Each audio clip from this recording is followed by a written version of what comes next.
Today I'm going to talk about the superpowers of cacao flower elixir, and I just ask you some questions. I'm going to add some to my tea because I've been adding all my elixirs to beverages. I take them in the mouth as well, but I just love putting them in coffee, tea, water. It really helps me hydrate more. I am one to forget to drink enough water. We calculated out the other day how many glasses of water you need per day per weight. And I'm definitely not drinking enough water. And so it helps to add your flower elixirs to water so that you will actually hydrate enough.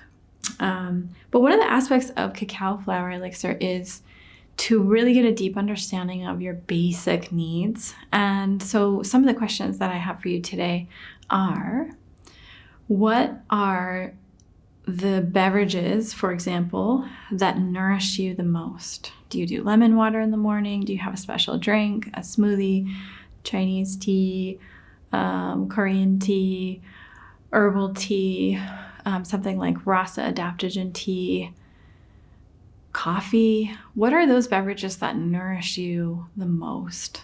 Some people like collagen. And then what are the foods that nourish you the most? You might even want to make a little bullet list. What are those things that nourish your body? They just feel so good right now in this season. And you can take a look at, are you actually consuming those things? Are you actually eating those things on a daily basis, drinking those things on a daily basis in a way that feels like yummy and nourishing, not like a chore or regimen, but things that are just, they feel good to you? Are you getting enough sleep? What is the amount of sleep that you know is just perfect for you? Like, what's the general time? If you get to bed at this time, you do really well. If you get up at this time, you do really well. Taking breaks. How often do you take breaks? What do you typically need for downtime in the morning or in the evening? What is it that you do during your downtime, and is it revitalizing you? How much time are you spending on electronics? And is that the right amount for you? These are questions I think that if you are working with the cacao flower elixir, you will become acutely more aware of them. It's almost like they get magnified, right? As you're taking the flower essence, they get magnified so you can see them even more. And you will notice yourself making steps to nourish yourself even more. So you might notice that you make sure you get lunch in a way that you weren't doing before. Or you might notice actually that in the beginning, in the first week, you kind of do everything wrong, right? Like you stay up till 3 a.m. every night of the week and you eat lunch at 3 p.m. every day. It's almost like the elixir is pulling out all of those bad habits so they can come up to come out. And as they're coming up to come out, they're being displayed at sort of an extreme measure in your life. So this isn't in any way, shape, or form a reason for you to be self-critical. It's really just getting to know. And sometimes we swing from one end of the pendulum to the other to find the middle ground, which is totally fine and totally okay. What kind of movement is nourishing and nurturing to you?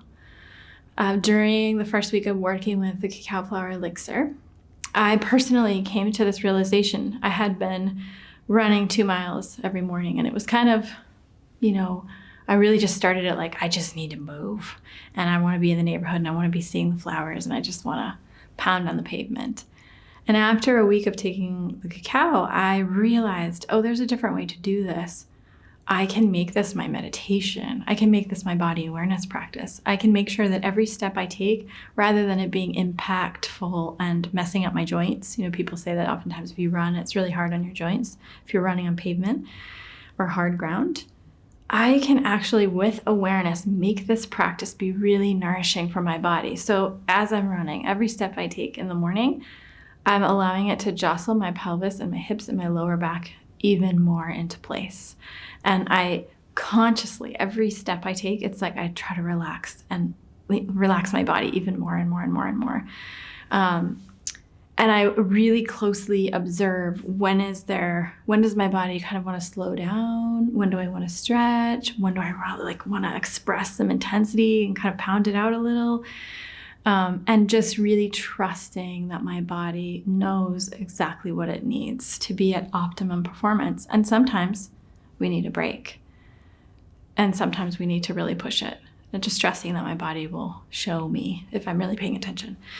So you can think about what types of movement are nourishing and nurturing for you. And are you engaging in those types of movement? And they often change in life.